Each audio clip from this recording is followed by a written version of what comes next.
Good evening, everybody, and welcome to today's final session after the traditional fumbling with the microphone. We're finally here. I'm Giselinde Kuipers, and I'm very pleased to welcome you to what is a very special session of this conference. So will be the first installment of, we hope, many more, where we will award the Christie Davies Award, a new award. So I'm also very happy and very pleased that we have today with us Janetta Davies, who is the wife of Christie Davies, who will be with us to give this first award. But first, before we can give this award to the winner will first present to us her award-winning paper. And then afterwards, Janetta will say some words to us, and after that there will be what is likely to be a shift in the mood of this meeting, where everybody who wants to will be invited to share their memories of Christie with us. So this will be a meeting in two parts, probably with a very different tone. But let's start with the beginning. Hannah Baldwin of Royal Holloway at the University of London with her paper, Was It You Who Died or Your Brother? Hannah, the floor is yours.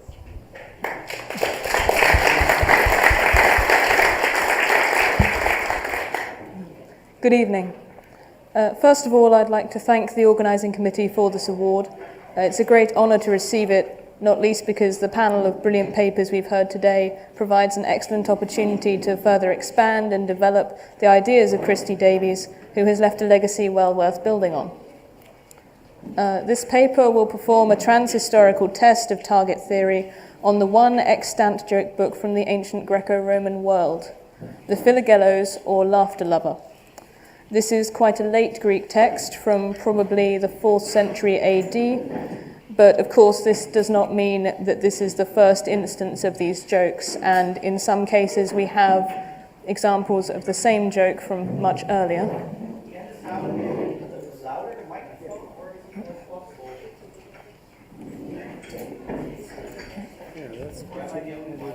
Because maybe something is blocking your voice.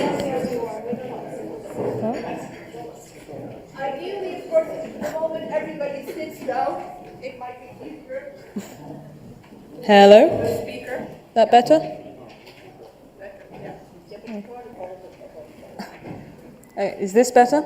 Yes. Yeah. Sorry, do you want me to do that again, because I don't think people heard it? Or yeah. Sorry, so this paper will perform a trans-historical test of target theory on the one extant joke book from the ancient Greco-Roman world, the Philagelos, or Laughter Lover. This is quite a late Greek text from probably the 4th century AD, but of course this is not necessarily the first instance of these jokes, and in fact some of these jokes occur in other sources much earlier. Most notably, the collection is organised by target, of which the largest groups are the stupidity-based jokes about Abderites, Sidonians, and Kymians, along with a more general array of vices, such as alcoholics, gluttons, and people with bad breath. The ethnic jokes about the stupidity of Abderites, Sidonians, and Kymians do conform reasonably well to Christie Davies' centre periphery model, as all three are on the fringes of the barbarian world. As you can see here, you've got Abdera in Thrace, Kyme on the coast of Asia Minor, and Sidon in Phoenicia. However, the same is not true of the most popular target in the Philagelos, and this is the mysterious figure of the Scholasticos, and he features in 112 of the 265 jokes. And he challenges both the model and classicist cultural understanding of the target constructed. By way of context, a note on the role of joke books in the classical world. Primarily, they seem to have been associated with the practice of dinner parties, where swapping jokes and witticisms was commonplace. This is taken to an extreme in the character of the parasite from ancient comedy, who flatters and simpers and desperately tries to please the host in exchange for free food or invitations to dinner. Macrobius, a Roman author from the 4th or 5th century, compiles jokes from famous people, including Cicero, and Quintilian, a noted Roman authority on rhetoric, even recommended using jokes in court for building rapport with the jury. Therefore, a collection of jokes such as the Philagellos could be designed to provide a repertoire of basic jokes, which could then be elaborated upon and delivered to variously devastating effect. Now, you may have noticed that I haven't actually translated the word scholastikos yet, and unfortunately this is because I can't. There is no really accurate translation, and we're not really sure we know exactly what the word means. It has been rendered variously pedant, egghead, professor, student, numbskull, intellectual, and bookworm. It might even be preferable to resort to a cultural rather than a verbal translation and substitute an approximate stereotype instead, such as humanities student or classics professor. These variations are possible because the word develops from a man of leisure to a man with free time for studying, and then to a pedant or an idiot. But this picture is further complicated by the fact that the scholastikos is never actually pedantic in the Philagellos, has professions such as a doctor or centurion in some jokes and no clear job in others, only interacts specifically with education in a handful of jokes, and has no particular age bracket.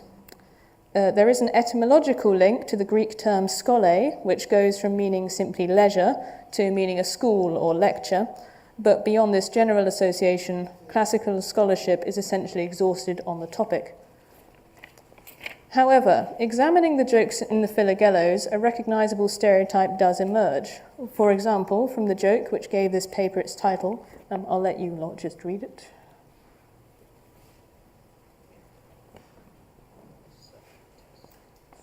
It's not particularly side-splitting. Translations are my own unless otherwise specified. In this joke, the scholastikos displays both a complete lack of logical thinking and an overuse of it. On the one hand, the situation itself, speaking to a clearly living person, provides a clear answer to his question, but on the other hand, the scholastikos is applying a normal conversational script of, was it you or your brother who did such a thing, for example, invaded Greece? But he does this with one of very few verbs that doesn't actually work in this way. The scholastikos' excessive focus on the abstract forms of speech causes him to ignore the concrete situation he is in, which precludes such interaction. In a similar vein,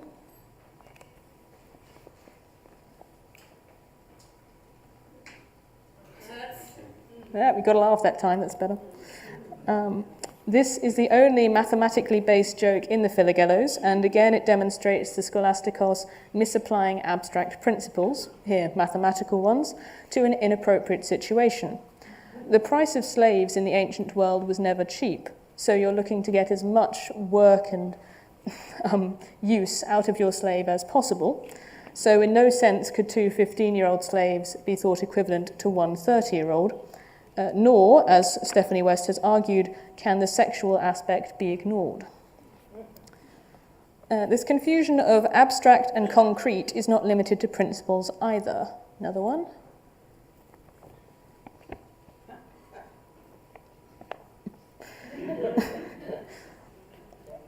The confusion of dreams and reality. Took longer, that one, did it? The confusion of dreams and reality recurs in a few other jokes, but when a non-scholastikos target confuses them, as an Abderite does, the confusion is between reality and their own dream, whereas when the scholastikos confuses them, he treats someone else's dream as his own reality. In this joke, he responds as if this were a real event along the conversational script of, "Oh, I saw you in the forum the other day." And he does this rather than realizing the implication of the dream, that he was not really there. Again, he privileges conversational maxim and abstraction over the tangible and concrete. A more literal example involves confusion of a symbol for the thing symbolized.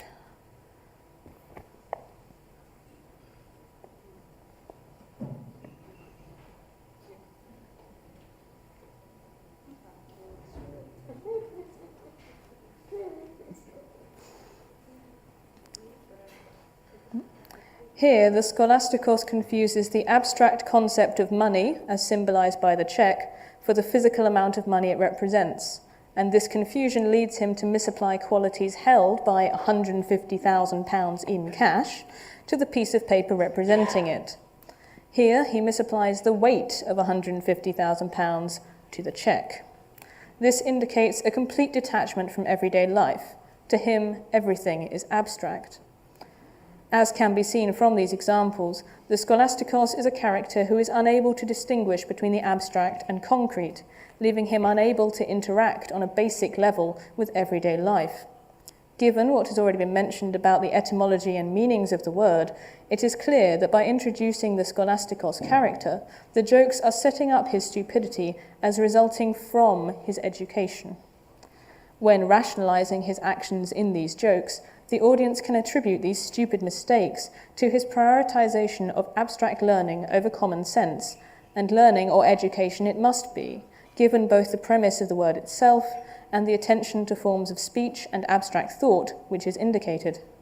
This certainly fits neatly with the education of the period, which focused on logic, philosophy, and rhetoric, often as a route to a lucrative legal career.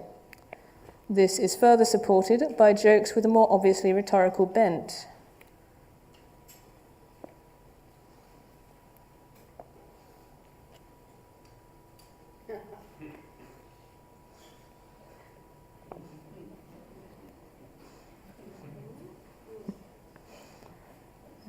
This is a typical rhetorical debate which the scholastikos completely fails to correctly respond to. His own suggestion is modelled in form on the other two propositions, but forms a paradox due to his own incomplete understanding of the real-world relationship between animals and their products. This joke recurs, as many do in the Philagelos, but with a different target, a Sidonian rhetorician. This qualification of the Sidonian with the occupation of rhetorician seems to act as a justification for the situation and to undermine him by demonstrating his failure in his own supposed area of expertise. However, the scholastikos is never qualified by rhetorician or any such occupation. It is therefore reasonable to assume that the Sidonian needed an occupation to justify his involvement, but that the scholastikos does not.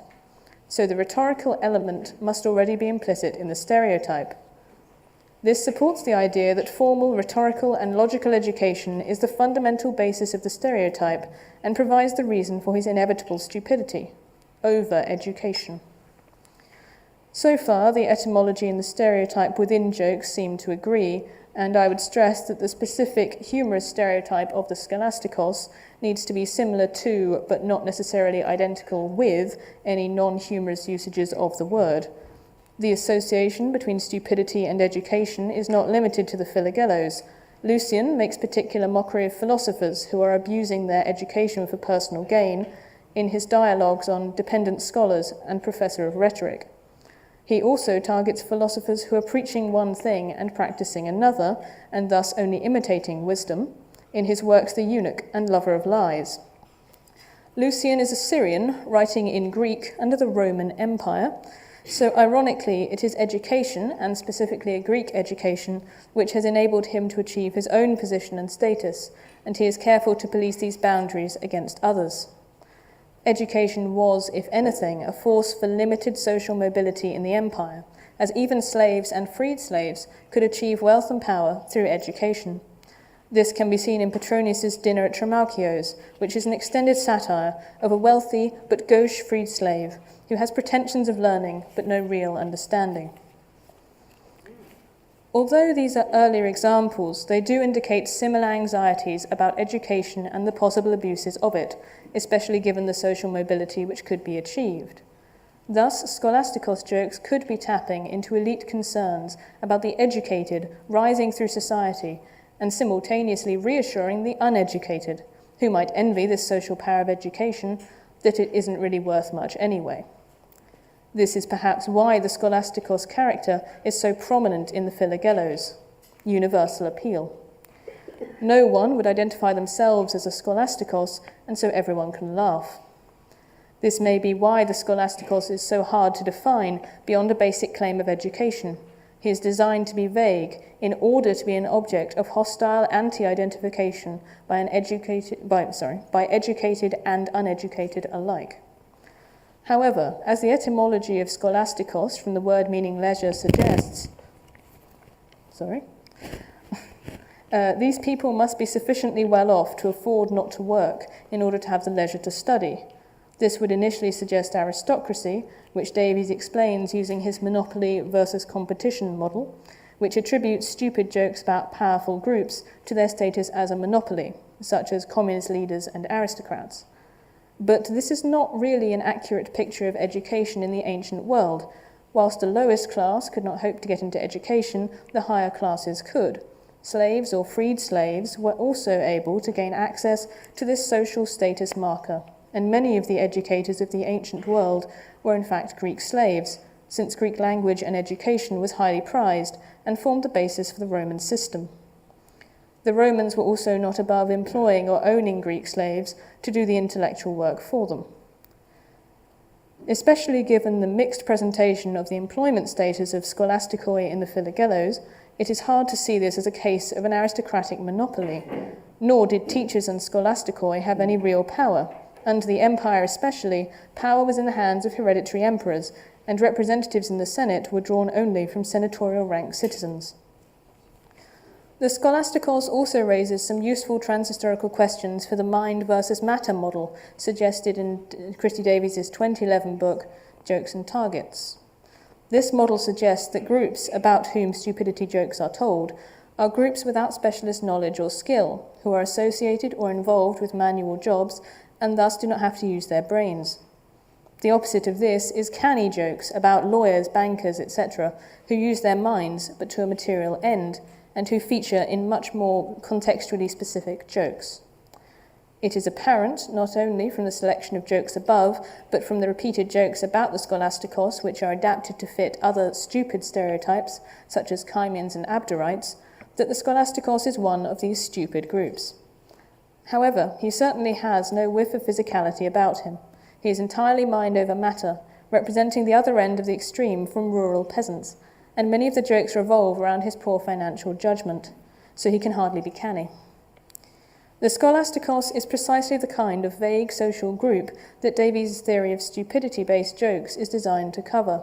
He is timeless and placeless to an extent that ethnic-based stupidity targets just aren't. They require contextual or localized knowledge of ethnic stereotypes. Perhaps the scholastikos is a case of taking a virtue too far, which Davies says is necessary in order to make a virtue laughable. The scholastikos would then occupy the other extreme of the mind-matter spectrum, from manual or unskilled workers, with the ideal and the audience being somewhere in the middle. Instead of an opposition between the stupid and the canny, the mind-matter opposition could be two extremes of stupidity.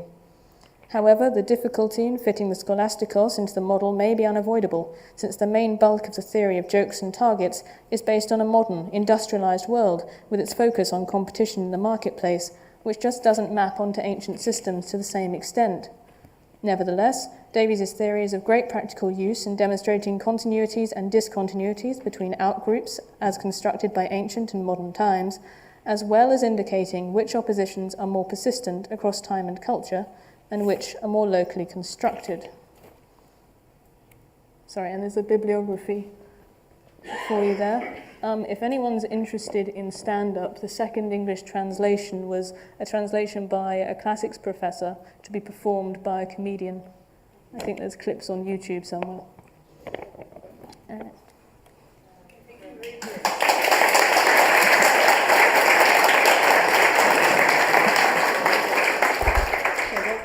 Thank you, Hannah. There is time for one or two questions, unless it was all completely clear, convincing, transparent. Yes, there is. Yes, great.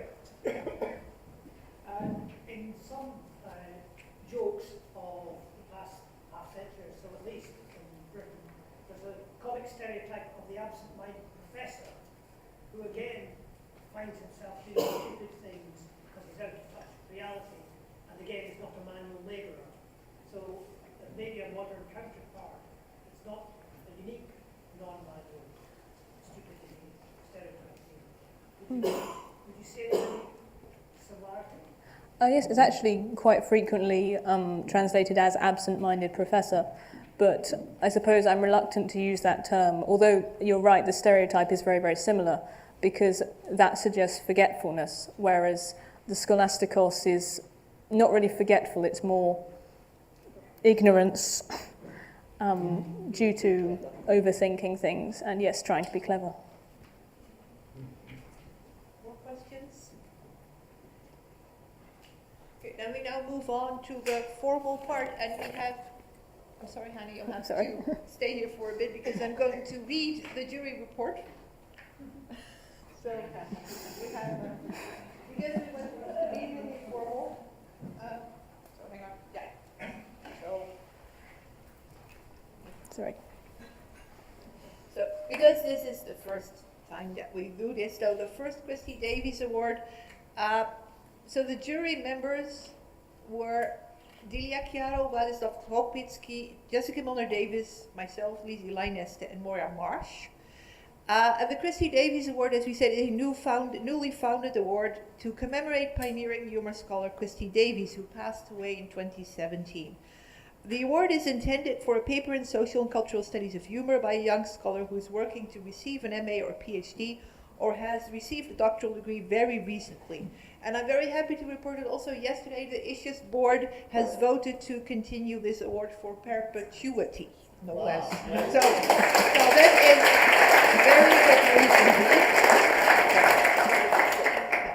In this first year, the jury received 8 papers from scholars from around the world on a range of topics, all related to the social and cultural dimensions of humor. We had the pleasant task as a jury of reading all these papers, and then the much more taxing task of deciding which of these papers were most deserving of this award. After long and really heated discussions over email from all parts of the world, across many time zones, I can tell you, during which at least one jury member lost a night's sleep over the issue, we came up with one winner and 2 runners-up that we would like to give special mention. I'll start with the 2 runners-up. First, Chuan Wang, who is not here, of the Memorial University of Newfoundland, wrote a fascinating thesis based on original empirical work on Chinese wedding night sexual pranks. It provides a detailed description and analysis, very well researched, a pleasure to read. But unfortunately, the jury also found that it was not as deeply grounded in humor theory as we would have liked to see. Nevertheless, we want to mention this paper because it came very close to being awarded, and also because it embodies the rigorous empirical data collection and analysis that Christie Davies thought was central to the analysis of humor. We also would like to note that Christie would have appreciated the rather graphic jokes. Second, Katerina Zacharopoulou, who is here of the Architectural Association in London, the second runner-up. An impressive, erudite, full-length thesis on humor and irony in architecture, no less, with a remarkably in-depth analysis of buildings. Humor in buildings, people, combined with a rather daring and dazzling engagement with theory specifically about irony. In the end, however, this thesis too, although this was where the night's sleep was lost, this thesis, although quite brilliant and really very innovative, is more about irony than about humor. So this, in the end, is what led us to decide that maybe this dissertation was not the best candidate for this CDA, or Christie Davies Award. And CDA is rather funny if you're from the Netherlands. Other than that, let us note, however, that the jury agreed that Christie would also have greatly enjoyed reading this thesis, although he would not have been able to resist making jabs and nasty remarks about some of the buildings analyzed in it. So the candidate was much more tolerant towards unusual architecture. So then the winner of this first Christie Davies Award, however, is a paper that's also dazzling, brilliant, and very interesting and innovative, but in addition engages with humor theory and specifically with Christie Davies' work. It discusses what is apparently not the oldest joke book in the world, although it is very often marketed as such, the Philogelos. But one of the jury members insists that there is at least one Chinese joke book older than this Philogelos. So just so you know. Anyway, Like some others in the room, I suppose I have read this Philogelos more out of a sense of duty, but without much pleasure or understanding. And Ms. Baldwin's analysis helped me understand for the first time what this joke book was about and why it might have been funny. What is more, this analysis also presents an original, innovative contribution to the comparative study of jokes, the field that Christie Davies helped create and that now has to continue without him.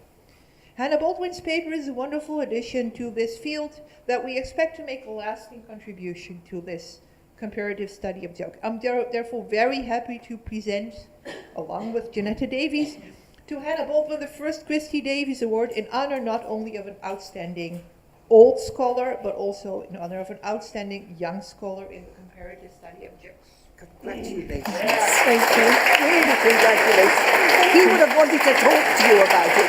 You could have pushed into a corner and he would be gas for at least an hour. I'm really pleased for you. Very pleased. And I have, of course, read it. Okay. So this is the more practical edition. To the Now, I'm told I have to be wired for sound, which is rather worrying. Wow. You're free to go. That wasn't my idea. I mean, this room is smaller than the court I normally have to talk to, but there you go. I just want to say a few things about Christie, which maybe some of you don't know. First of all, I know he would have been so proud that this award has been created. He always wanted to encourage young scholars. And I know from living with him for so long that the phone would go in the evening, someone with a problem, he'd be on the phone for ages. I'd go in and I'd think, well, I want to serve supper, right, put a notice up. 10 minutes, and Christie would grab the notice and like, 20, and keep on talking. Or he'd get all these emails. When he was in hospital, and he was in a lot of pain at the end, there was a request for a reference for one of his students who had been trying to get an academic job for a long time. And Christie said, no, this has to be done. And he wrote it, and I took it home and scanned it and emailed it. And I'm happy to say the lady now has a job at the University of Surrey. So he would be really pleased about that. Now, for those of you who are noticing things, you'll have already heard about this jacket. I thought I had to wear this. It's the least dilapidated of his jackets. I can't get rid of the ink stains, it's impossible, but there you go. The more observant of you may have noticed that it has on the front some wanted posters for grey squirrels who have been indulging in seed theft. This is Christie's idea of a joke. He gave it to me, and I was then sitting in a police station some days later, advising police officers on what to do. And one of them was looking at me like this. I thought, what are you doing? I was just looking at your squirrels, Mrs. D. So that's his idea of a laugh. Now, we met in 1980. We were manoeuvred into it by a friend of mine, a dear friend of mine, who said, there's someone you must meet. And I thought, ugh. And she said, no, you've got to meet this person. So I thought, well, I'm not very keen on it. She said, well, we're going to have a bonfire party and let off fireworks. I thought, oh, I like fireworks. So yes, okay, I'll go to this party. So I turn up. The party consists of my friend, her husband, and Christie. So we were effectively ambushed.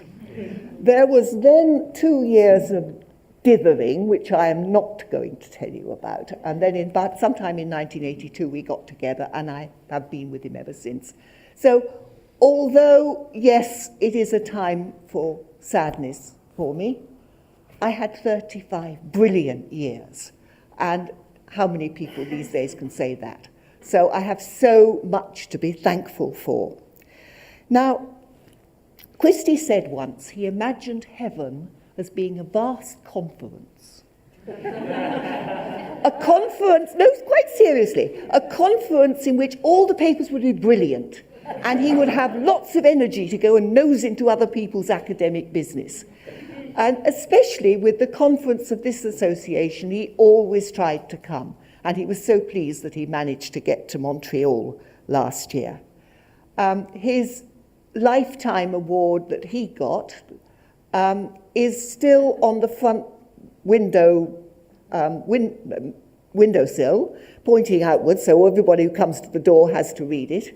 He was really, really proud of that. And I want to thank many people here. I'm not going to start mentioning names, but you all know who you are. People who have been supporting me, I've had emails, I've even had transatlantic phone calls, people who've come up to me in the course of this conference and maybe told me things I don't know, because I don't know all the people he helped. He was what I would call a foul weather friend. Your foul weather. If you were in trouble, he'd be there. Not just scholars, but other people. So I want to say to you a big thank you for making me feel welcome and for making me feel I'm very glad I came. And I really hope you go on from success to success with the association. You all worked so hard. Thank you.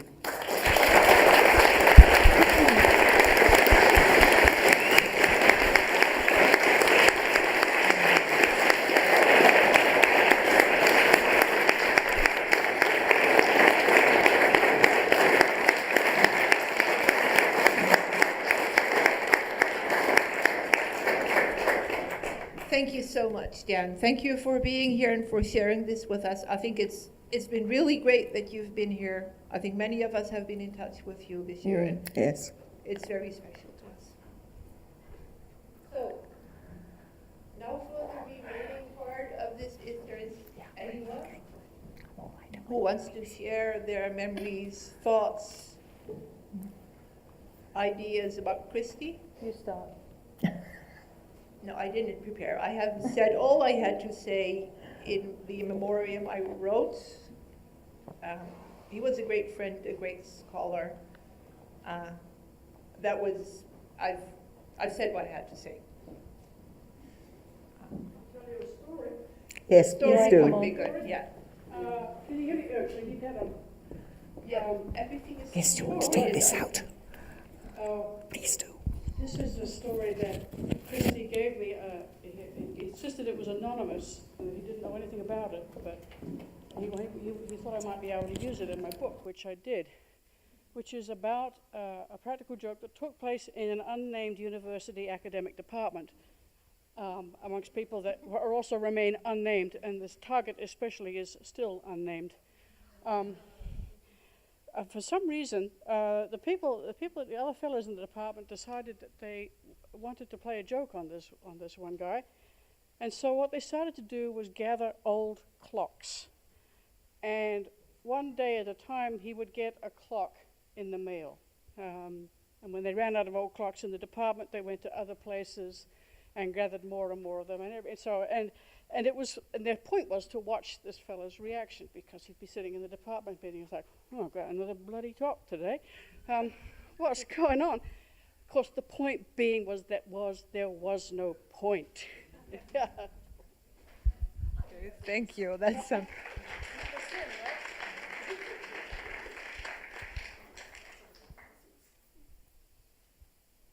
Anyone else? Vladek, you look. Of course, yes. Yeah, I mean, Christie has been a great friend for many years, and maybe I can share many stories, right? But maybe I'll share a couple. Some of you know these, so you can drift off. The first meeting with Christie. This was in 1990, Sheffield Conference of Humor Studies. I had seen Christie before, as well. Victor is not here, but he is the one who invited him to the US when I was a student there in Indiana at Purdue in 1987. He had a lecture there. Christie was brought over from Britain to have a lecture, because Victor has actually great respect for what he has been doing. He had been doing by then. I got to know him, but I never talked to him back there. And in Sheffield, I decided, I was a shy student, that I never met him before, but I decided, okay, let me just approach him so that I can maybe exchange a few words with him. And I did have a look at his article, or it was probably the book that has just come out, The Ethnic Humor Around the World, 1990. And I did have a look at the book. I did notice that there was no mention of Poland there among the nations that he had been looking at. So this was a good start, right? So I came up to him and I started talking, and then I say, well, there's no mention of Poland in your book, in your wonderful book that I did have a look at. And well, he said, well, indeed, yeah, this is true. Although we started talking about some of the Polish jokes and so on, and then I asked him, "Have you ever been to Poland?" And he said, "No." Well, in that case, I invite you to come. And he came the next year to have lectures at the university. There was no problem. He was very easy to go anywhere that people got invited to him. And over the years, he's visited Poland for at least 10 times.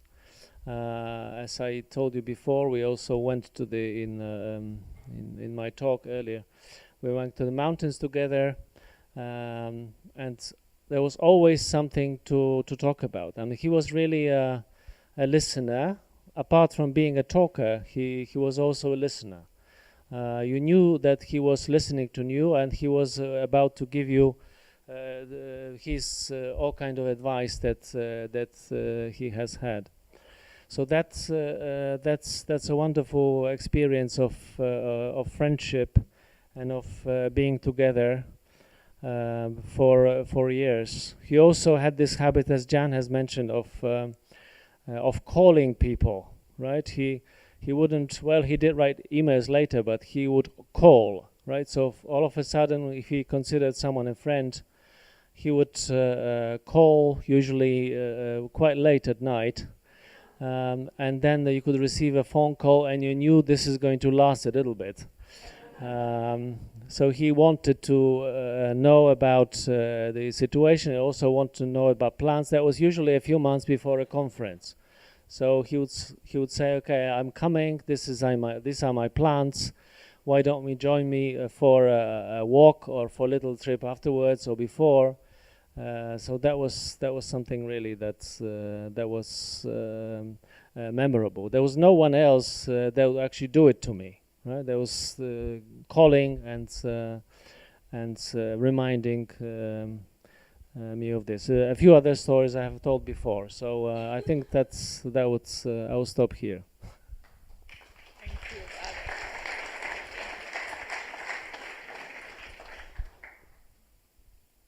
Someone else. Friends of Christie. Clementine. You need to come forward a little bit.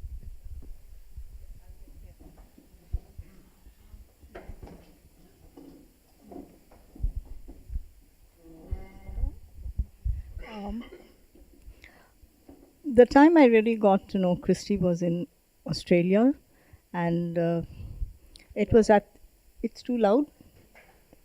It was at the bar, and Christie realized that Christie noticed that I was a little uncomfortable. So he came up to me and he said, "I don't drink. We can go out. We can go and have some tomato juice." So that kind of really made me grateful that here was this scholar who took the trouble to notice this little Indian girl and make her feel at home. The next time I spent some time with Christie was in 2008 in Spain. In Spain, it was over dinner. Everybody had disappeared, and Christie said, "Where are you going to eat?" I said, "I don't know." He said, "Come, let's go out and eat." So we went out and had dinner, and on the way back, Christie started to feel, I think, a little vertiginous, and he was swaying. He said, "I'm not drunk, I said, I know you're not drunk. Can I lean on you till we get up those stairs? That was so sweet of him, because I thought that Christie was being so simple. What's the word? Natural. Yes, so natural. And the next morning he was fine. He said, I'm 67 years old. This sort of happens to me. I said, fine, I understand. When the conference got over, I was going to Madrid just to go to the museum, and I ran into Christie at the Prado. He said, there's other things to see. And he took me along to this line of shops. He said, if you like to buy something, I'll come along with you. I can't tell you how sweet Christie's been. All his scholarship, all the jokes, all his plenaries, all of that I've just loved. But the person has been really dear. Thank you so much. Thank you so much. That was lovely. Thank you. More people?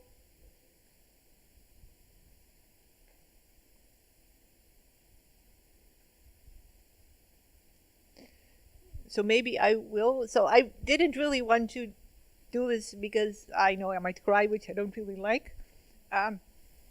So that's why I wanted to stay till the end, but maybe this should be new. There are three things that I want to say about Christie. So first of all, he was easily the most outrageous person I have ever met. And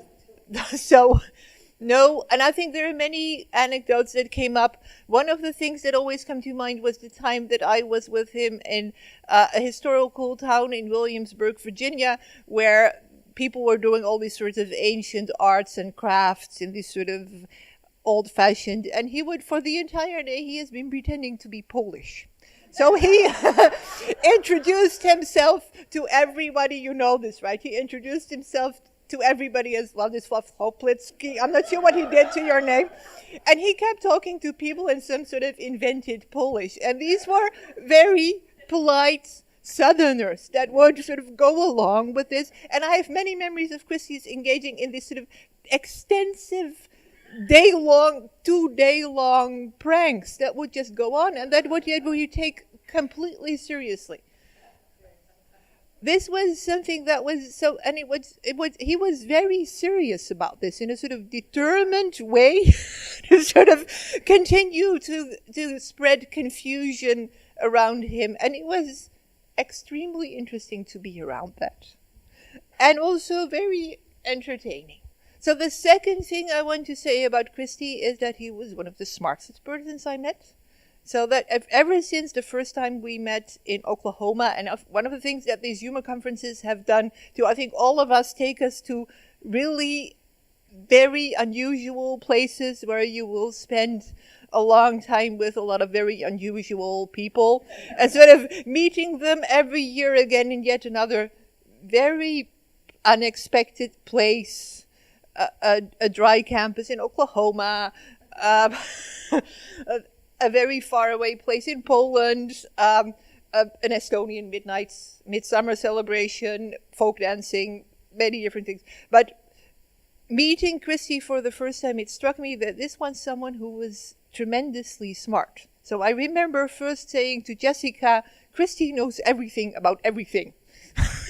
At the conference there. And this was a sort of encyclopedic knowledge with a sort of insight. And of course, later on I realized that, of course, this was not true, and a lot of it was also a prank or a performance. But I kept being amazed by the level of perceptiveness and smartness and the creativity in his thinking. That has been very helpful to me. I think he has helped me sharpen my mind, because he would just, whenever I would come up, he would just poke and poke and poke and poke until anything that sort of didn't seem to make sense would sort of emerge as making sense after all. And it's been very helpful to me in sharpening my mind and thinking through my argumentations until they were Christie-proof. I think that's the third thing, and I think this is also important to realize. I think for me it's also been very interesting and important to realize that you can be very good friends with someone that you disagree about in many respects. And I think that is because I think it's an open secret that most academics are left wing or further. Christie was not that. He didn't have, as Jan said, he didn't have any wings, but he did have strong opinions on many different things, and they would sometimes be unexpected. And I think for me, because we tend to be in bubbles where we all agree, for me it has been an absolute enrichment to be friends, to be real friends with someone that I could disagree with in so many ways. And I think that has really helped me also in just learning how to think. So what I wrote in my obituary, which is a word that I don't really, but in my memorial for Christie, is that Christie learned with Christie you could laugh. He taught me how to laugh, he taught me how to think, but also that these two things are very often the same things, that laughing and thinking can be closely related. And I think that has been something for me that has shaped me and that has made me into the academic that I am now. And I think that has been a pleasure and a gift. I think not only to me, but I think to the society. I think much of what this society is has been shaped by Christie as a person. So there, I made this without crying. Well, okay. So,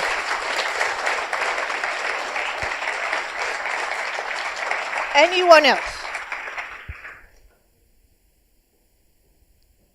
So if there is nobody else who wants to take this moment to say something about Christie, then I suggest we adjourn this meeting. Although the president is looming close to do something more. Right. Mr. President. Yes, thank you very much. Now I have to share another story. I mean, I can't really, after what you have said. Christie visited my family home many times and met my parents, my little boy, and there's plenty of stories about this. He's no longer little. But in my family, interestingly, he's known as the man, both by my father and my mother, as the man who came in a checkered shirt, who was actually torn at the sleeves. Yeah, so there was the man with a checkered shirt with a torn sleeve. Yeah, so that was quite some. They were scandalized. Yes, this is the person who could actually, a professor of the university who could do it. Yeah, so that's something you were talking about, the outrageous. Yeah, so and another, I also must remember this. This is in connection with what has been happening in conferences. He's been to Poland many times. He also knew my wife, so she cooked for him quite often. So after a few years, after a while of such meetings, and he liked the cooking a lot. So he would actually, I was late to one of the lectures that he has already started lecturing about ethnic jokes or something. So I entered the room, sneaked into the room quietly into the back, and he stopped his lecture and said, "Oh, and this is Władek Chłopicki. His wife cooks very well."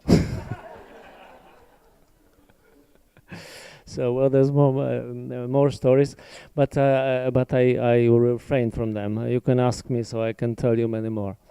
I would like to end this, if we are ending, end this by giving a little present to Jan. Jan has, over the years, has become a friend of many people here. Christie was particularly proud that Jan learned Polish, and this is he introduced Jan to many people, saying, "And this is my wife Jan, and she speaks Polish." So.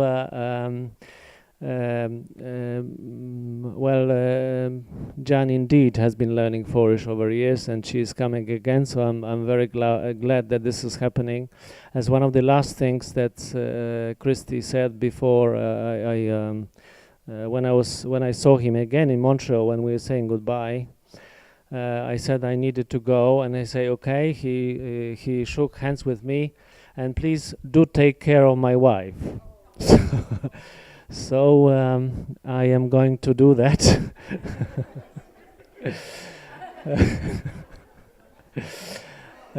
As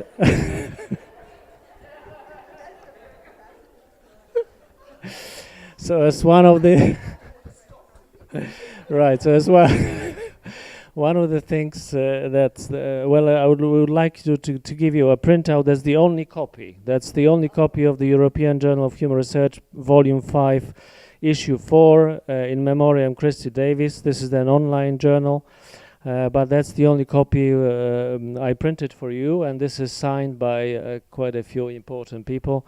So this is it. Thank you.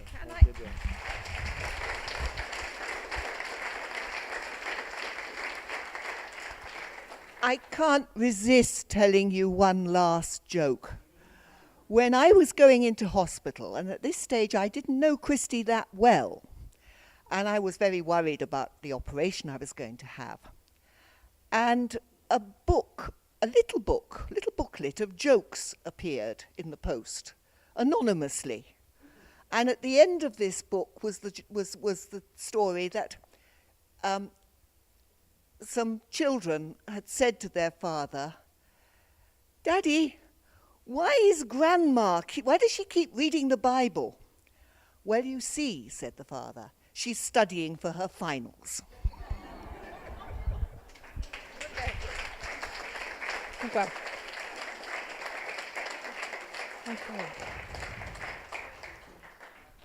Well, thank you very much, everybody, for being here. And I think we now have to switch moods again for a comic performance of Peep and Toots. Okay. Okay.